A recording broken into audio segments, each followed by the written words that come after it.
Okay, so we are continuing here in Yevamos, the bottom of Gimel and Aleph. We are 2 lines from the bottom, right? We're up to the last technical point in the Mishnah. Minyana dereish lamutimai.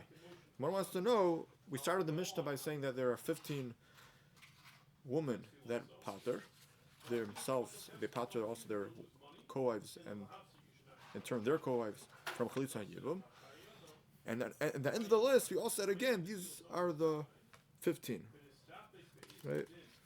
Says the Mishnah, 15. We call it a number of 15. Then again, Hareilu Putros. It says this again, and these are the ones that pater. I don't say the number 15 the second time, but it repeats that as well. Hareilu Putros. So Minyana the Reish Mutimai, Minyana the Seifel Mutimai, when it says 15 is coming to exclude who else? And Minyana the Seifel. In the end, when it says Hareilu, these, who's it coming to exclude? The Gemara says L'mu'uti the Rav Ravasi. So it's coming to exclude two other types of women. Rav's case and Ravasi's case. So we're not going to actually go through the whole sugya now. It's later in the parak, but just to understand what the cases are. Rav's case is Tzaras Sota. Rashi brings this. Tzaras Sota is so someone's wife betrays him, right? She's a Sota. She's Mazana. So now, even if he has a different wife, a Tzara of her, a co-wife of that Sota, is not going to go to Yibum to the brother if that man dies. According to Rav, and our Mishnah is coming to exclude from that and say, no, there is going to be at least Chalitzah with Ravasi. Did the woman die? We assume the woman died? Doesn't matter. Doesn't matter if the Sota dies. Her Tzara, according to Rav, is completely Patur. Our Mishnah is saying, no, there's no Patur. Whether she does Yibum or Chalitzah is something which we'll discuss in that segment. But there's no Patur completely. Ravasi says that if you have a Tzaras Aylonis, so a woman who's not able to have children, and she's married to this man, the man also has another wife, the man dies without children, so now according to Ravasi, either wife is not going to be chayiv in Yibum or Chalitzah. Our Mishnah is coming to exclude from that opinion and say no, there is a response, there's a chiyuv on the Tzara, on the co-wife. She's going to be chayiv. To which the Gemara says, but they're Amoraim. So how do they explain the Mishnah? They also have to explain, right, the 15 to exclude who? The Elu to exclude who? Says the Gemara, if they hold of each other, so that means you can't have the Mishnah excluding either one according to any of them. So you'll have to come up with two other types of women. Chodo, so one exclusion is l'mu'uti tzaros mema'enes, to exclude from a co-wife of a woman who did mi'un. So we discussed in the Mishnah what mi'un is, a katano who rejects marriage. So over here, the case is that standard case of Yibum, two brothers, one of them dies without children, and he had two wives. One of his wives was a katana, and she did mi'un, instead of doing Yibum or Chalitzah, she did mi'un to the yavam, to her brother-in-law. That causes the tzara to not be able to do Yibum anymore, because basically she rejected the zika, the connection. But the Mishnah is saying, even though there's no Yibum, but there's still going to be Chalitzah. And also, discussed later in the parak. So the other exemplar is, if you have a man who has two wives, one of his wives he had once divorced, and he remarried her, but only after she married another man. So that was also, he's not allowed to do that, but he did it anyways. Now, the Mishnah is saying that her co-wife still is going to be having Yibum done to her in the event that he dies. Is that ervah? Is that considered ervah? Machzor Grishaso. When she got married to a person in the middle? It's a lav. It's a los hasei. It's not ervah per se of acharemos and kedushim.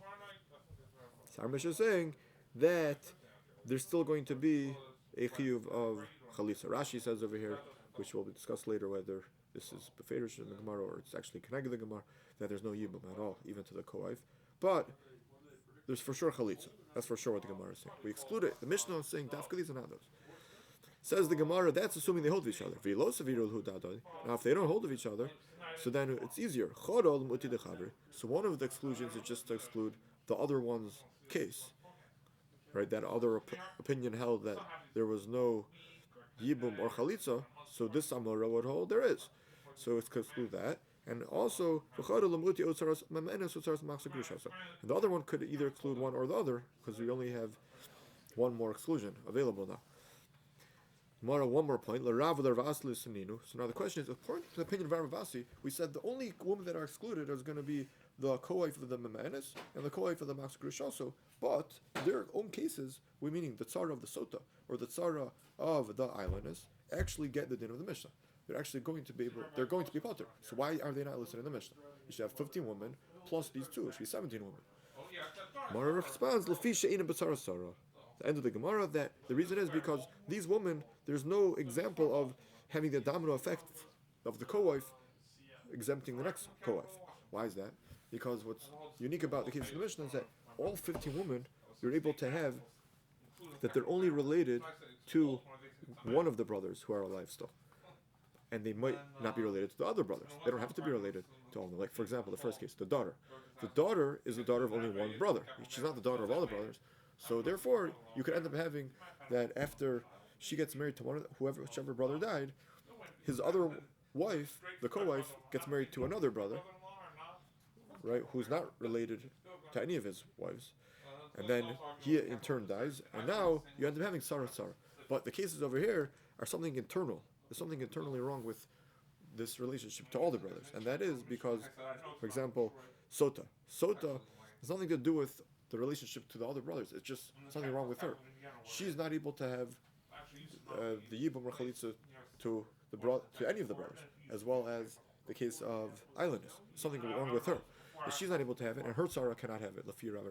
So you're never going to get off the ground to have a Yibum to another brother, and then in turn have a Tzaros.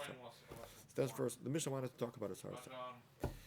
Says the Gemara. Now we go on to the next Amud is going to be the source for the Mishnah. Should go pretty quick. How do I know the whole din of the Mishnah? After we got through the technical points and organization, how do you know the din of the Mishnah? Why should it be true? Why shouldn't you have Yibum to arayos and also to the co-wives and the co-wives of the co-wives of the co-wives? To Tanur Rabbanos. We have a Oraysa telling us the pasuk. Isha elachosa lo sikach litzror legalos ervasa. Oleha bechaya. So the pasuk by the ervah of a sister of one's wife. Right, one cannot marry two sisters. That pasuk says he should not take a sister of his wife as another wife. Oleha upon her bechaya in her lifetime. So oleha ma'tamalomer. So there's an extra word here. Say he shouldn't take her while she's alive. Why do you have to say she shouldn't take the sister of his wife upon her? Because if you move over to the parsha of Yibum, it says that her brother-in-law should take her as a wife. You would think that that includes even if she's an ervah to him, his own daughter, his sister, right? All the cases of the Mishnah. The pasuk is even referring to that.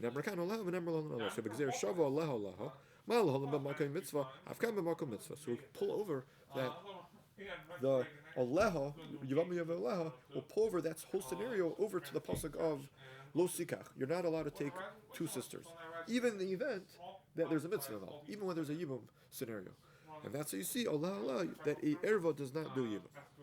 The ervah of a sister of one's wife. One cannot, if someone's married to this sister-in-law's sister, then he cannot take her as a wife, even through yibum. Continues the price. So which one's the hal and which one's the kamon? What's the Nemer kan? What's the hal and what's kan? The hal and alea, mal hal and makom mitzvah is referring to Yevamos. The scenario of Yibum itself is a makom mitzvah and the afkan be makom mitzvah, which means that the Amar Chmana lo tikach. Okay, got it. Good. Meaning that even over there, the case is the woman is a makom mitzvah, which you thought, okay, there's more of a reason to take her and you can't do it. Right. Okay. Continues the Gemara. The Eli Elohi. So I only know that the woman herself, the ervah, the relationship that's also can't take Tzaros. How do you know you can't even take the co-wife? Tamalomar litzror. So the extra word here, litzror, Sadi Reish is a word that's referring to a co-wife, Sarah. So also litzror, you can't even take the Sarah. That's the Joshua. Says the Gemara, how about the co-wife of the co-wife? So the extra resh. Says the two reshes. So the second one is going to include even a co-wife of a co-wife. Okay, they only see the actual two sisters, right? One's wife's sister. How do you know to apply it even to other ervah?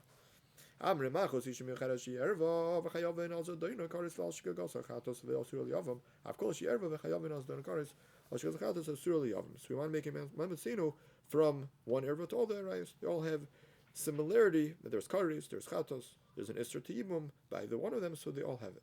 How do you know to apply to the kolev of all the other arayos?